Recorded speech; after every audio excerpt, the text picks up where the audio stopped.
এটা সম্পূর্ণ কাটাকাটি চলছে এবং সব কিছু কেটে সব আবার নতুন টালি এবং নতুন কারেন্টের লাইন সব মানে যা যা আছে, তারপর কিচেনের পোর্শনটা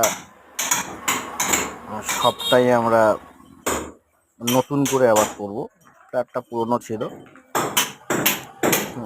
কেমন হয়ে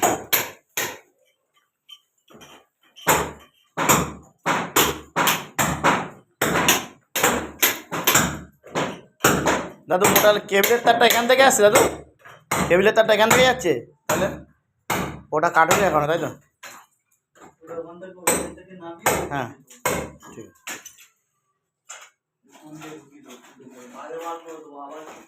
না বাইরে বার করে দিতে হবে, যেন মাটি ঢোকাতে পারে ওরা। হ্যাঁ হ্যাঁ হ্যাঁ হ্যাঁ ঠিক আছে। না না ঠিক আছে।